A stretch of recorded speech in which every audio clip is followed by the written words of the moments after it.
ಡಾಲಾಯ್ತ್ ಅವರ ಸಾರಥ್ಯದಲ್ಲಿ the Friday Times news. KRS ಪಕ್ಷದಿಂದ ಜನಜಾಗೃತಿ ಬೈಕ್ ಜಾಥಾ ಫೆಬ್ರವರಿ 28ರಂದು ನಗರಕ್ಕೆ ಆಗಮನ.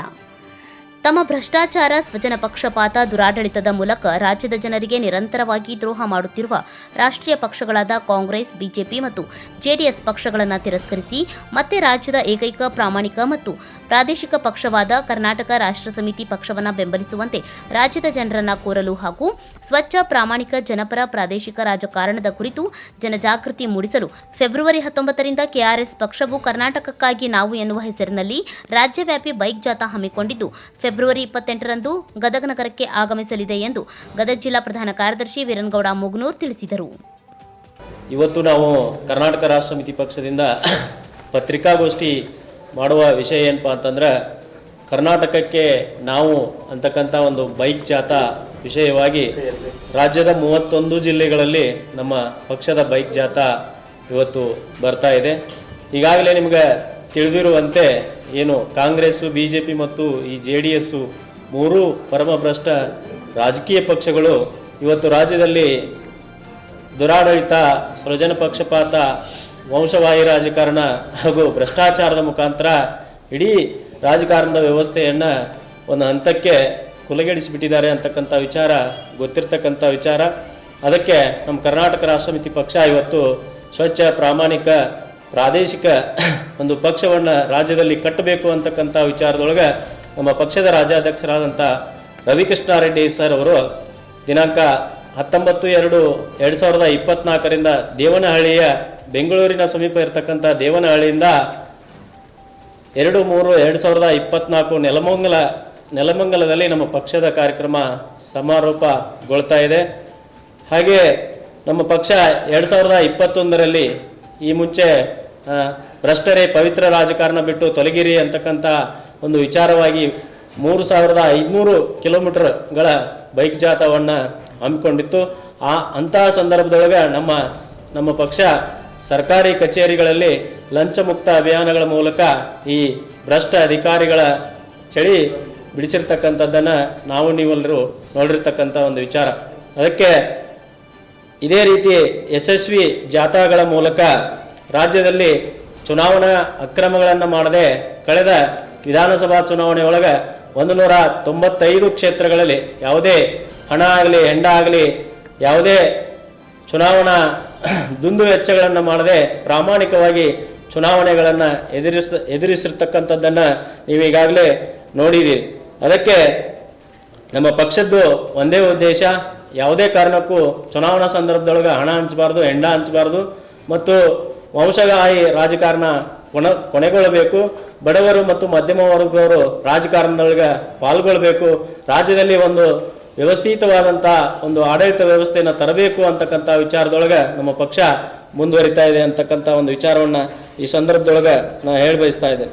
ಅದೇ ರೀತಿಯಾಗಿ ಮುಂದೆ ಲೋಕಸಭಾ ಚುನಾವಣೆಯೊಳಗೆ ರಾಜ್ಯದ 28 ಕ್ಷೇತ್ರಗಳಲ್ಲಿ ನಮ್ಮ ಪಕ್ಷದ ಅಭ್ಯರ್ಥಿಗಳನ್ನು ನಾವು ಚುನಾವಣಾ ಕಣದಲ್ಲಿ ಹಾಕ್ತಾ ಇದ್ದೇವೆ.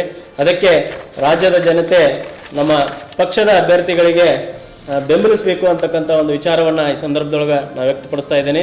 ಅದೇ ರೀತಿಯಾಗಿ ಮುಂಬರ್ತಕ್ಕಂಥ ತಾಲೂಕಾ ಪಂಚಾಯತಿ, ಜಿಲ್ಲಾ ಪಂಚಾಯತಿ ಆಗಲಿ, BBMP ಚುನಾವಣೆಗಳಾಗಲಿ, ಯಾವುದೇ ಚುನಾವಣೆ ಒಳಗೂ ಕೂಡ ನಮ್ಮ ಪಕ್ಷ ಮುಕ್ತವಾಗಿ ಹಣ ಹಂಚದೆ, ಹೆಂಡ ಹಂಚದೆ, ವಂಶವಾಹಿ ರಾಜಕಾರಣವನ್ನು ಮಾಡದೆ, ದುರಾಡಳಿತವನ್ನು ಮಾಡದೆ, ಪ್ರಾಮಾಣಿಕರಿಗೆ ಮತ್ತು ಯೋಗ್ಯರಿಗೆ ನಮ್ಮ ಪಕ್ಷದ ಅಭ್ಯರ್ಥಿಗಳನ್ನು ನಾವು ನಿಲ್ಲಿಸಿ ಚುನಾವಣೆಗಳನ್ನು ಎದುರಿಸಬೇಕು ಅಂತಕ್ಕಂಥ ವಿಚಾರದೊಳಗೆ ನಮ್ಮ ಪಕ್ಷ ಈಗ ಮುಂದುವರಿತಾ ಇದೆ. ಅದೇ ರೀತಿಯಾಗಿ ಈ ಹಿಂದೆ ಉಲ್ಲೇಖಿಸಿರುವಂತೆ 19/2/2024 ದೇವನಹಳ್ಳಿಯಿಂದ ಪ್ರಾರಂಭವಾಗಿ ರಾಜ್ಯದ ಎಲ್ಲ ಜಿಲ್ಲೆಗಳಲ್ಲಿ ನಮ್ಮ ಬೈಕ್ ಜಾಥಾ ಬರ್ತಾ ಇದೆ. ಅದೇ ರೀತಿಯಾಗಿ ನಮ್ಮ ಗದಗ ಜಿಲ್ಲೆಗೆ ದಿನಾಂಕ 28/2/2024 ಬುಧವಾರದಂದು ನಮ್ಮ ಗದಗ ಜಿಲ್ಲೆಗೆ ನಮ್ಮ ಬೈಕ್ ಜಾಥಾ ಬರ್ತಾ ಇದೆ. ಅವತ್ತು ಏನು ಅಡವಿ ಸೋಮಾಪುರ ಗ್ರಾಮದಿಂದ ಹೊಸ ಬಸ್ ಸ್ಟ್ಯಾಂಡ್ ಮಾರ್ಗವಾಗಿ ಪುಟ್ಟರಾಜರ ಮೂರ್ತಿ ಇರ್ತಕ್ಕಂಥ ಹಿಂದ್ಗಡೆ ಇರ್ತಕ್ಕಂಥ ಬಯಲು ಜಾಗೆಯಲ್ಲಿ ನಮ್ಮದು ಬಹಿರಂಗ ಸಮಾವೇಶ ಮಧ್ಯಾಹ್ನ 12 ಗಂಟೆಗೆ ನಡೀತಾ ಇದೆ. ಅವತ್ತು ಗದಗದಲ್ಲಿ ಕಾರ್ಯಕ್ರಮವನ್ನು ಮುಗಿಸಿಕೊಂಡು ಮುಳುಗುಂದ ಹಾಕದ ಮುಖಾಂತರ ಲಕ್ಷ್ಮೇಶ್ವರ ಪಟ್ಟಣಕ್ಕೆ ಹೋಗಿ ಅಲ್ಲಿ ಒಂದು ಬಹಿರಂಗ ಭಾಷಣವನ್ನು ಮುಗಿಸಿಕೊಂಡು ಹಾವೇರಿ ಜಿಲ್ಲೆಗೆ ನಮ್ಮ ಬೈಕ್ ಜಾಥಾ ಮುಂದುವರಿಯುತ್ತೆ. ಆ ದಿಶೆಯೊಳಗೆ ಈ ಗದಗ ಜಿಲ್ಲೆಯ ಎಲ್ಲ ನಮ್ಮ ಪಕ್ಷದ ಕಾರ್ಯಕರ್ತರು ಮತ್ತು ಪಕ್ಷದ ಹಿತೈಷಿಗಳು ಹಾಗೂ ಸಾರ್ವಜನಿಕರು ಹಾಗೂ ಪತ್ರಿಕಾ ಮಿತ್ರರು ಮತ್ತು ಮಾಧ್ಯಮದವರು ಕೂಡ ನಮ್ಮ ಈ ಬಹಿರಂಗ ಸಮಾವೇಶದಲ್ಲಿ ಪಾಲ್ಗೊಳ್ಳಬೇಕು ಮತ್ತು ನಮ್ಮ ಪಕ್ಷದ ವಿಚಾರಗಳನ್ನು ತಮ್ಮ ಪತ್ರಿಕೆಗಳ ಮುಖಾಂತರ ಮಾಧ್ಯಮಗಳ ಮುಖಾಂತರ ಪ್ರಕಟಣೆಯನ್ನು ಮಾಡಬೇಕು ಅಂತಕ್ಕಂಥ ವಿಚಾರವನ್ನು ಇವತ್ತು ನಾನು ವ್ಯಕ್ತಪಡಿಸ್ತಾ ಇವತ್ತಿನ ಸಂದರ್ಭದೊಳಗೆ ಇದೇ ನಮ್ಮ ಗದಗ ಜಿಲ್ಲೆಯೊಳಗೆ ಈಗಾಗಲೇ ನೀವು ನೋಡಿರ್ಬೋದು ಎಷ್ಟೊಂದು ದುರಾಡಳಿತ ಮತ್ತು ಕಳಪೆ ಕಾಮಗಾರಿಗಳನ್ನು ಮಾಡಿ ಬಿಲ್ಗಳನ್ನು ತೆಗೆದಿರ್ತಕ್ಕಂಥದ್ದನ್ನು ನೋಡಿದ್ದೀರಿ. ಹಾಲಿ ಶಾಸಕರು ಮತ್ತು ಹಾಲಿ ಸಚಿವರು ಮತ್ತು ನರಗುಂದ ಮತಕ್ಷೇತ್ರಕ್ಕೆ ಸಂಬಂಧಪಟ್ಟಂತೆ ಹಾಲಿ ಶಾಸಕರು ಮತ್ತು ಮಾಜಿ ಶಾಸಕರ ನಡುವೆ ಇದೇ ಪತ್ರಿಕಾ ಭವನದಲ್ಲಿ ಜಟಾಪಟಿಯಾಗಿರ್ತಕ್ಕಂಥದ್ದನ್ನು ನೀವು ನೋಡಿದಿರಿ. 500 ಕೋಟಿ ರೂಪಾಯಿ ಕಳಪೆ ಕಾಮಗಾರಿಗಳ ಬಗ್ಗೆ ತನಿಖೆಯನ್ನು ನಡೆಸ್ತೇವೆ ಅಂತ ಹೇಳಿ ಇದೇ ಮಾಜಿ ಶಾಸಕರು ಇದೇ ಪತ್ರಿಕಾ ಭವನದಲ್ಲಿ ಹೇಳಿರ್ತಕ್ಕಂಥದ್ದನ್ನು ನೀವು ನೋಡಿದ್ದೀರಿ.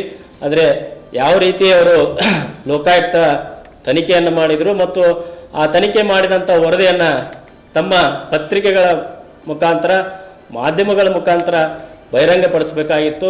ಯಾವುದೇ ಕಾರಣಕ್ಕೂ ಅವರು ಬಹಿರಂಗಪಡಿಸಲಿಲ್ಲ. ಯಾಕಪ್ಪ ಅಂದ್ರೆ ಅವ್ರದ್ದು ಹೊಂದಾಣಿಕೆ ರಾಜಕಾರಣ.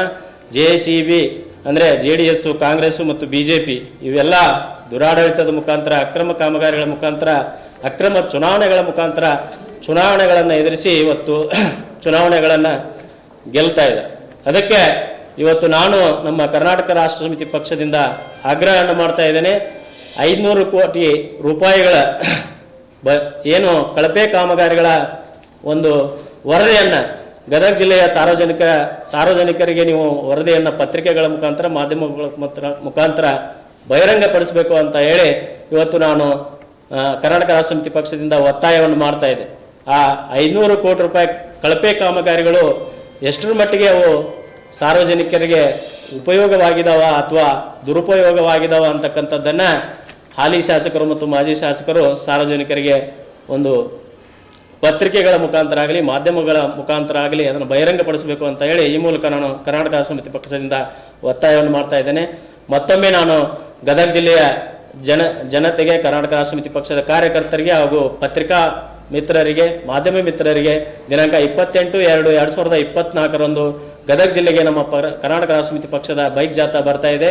ಆ ಸಭೆಯಲ್ಲಿ ಎಲ್ಲರೂ ಪಾಲ್ಗೊಂಡು ನಮ್ಮ ಪಕ್ಷದ ವಿಚಾರಗಳನ್ನು ಗದಗ ಜಿಲ್ಲೆಯ ಜನತೆಗೆ ತಿಳಿಸಬೇಕು ಅಂತಕ್ಕಂಥ ವಿಚಾರವನ್ನು ಹೇಳಿ ಇವತ್ತಿನ ನಮ್ಮ ಪತ್ರಿಕಾಗೋಷ್ಠಿಯನ್ನು ಫ್ರೈಡೆ ಟೈಮ್ಸ್ ನ್ಯೂಸ್ ಗದಗ.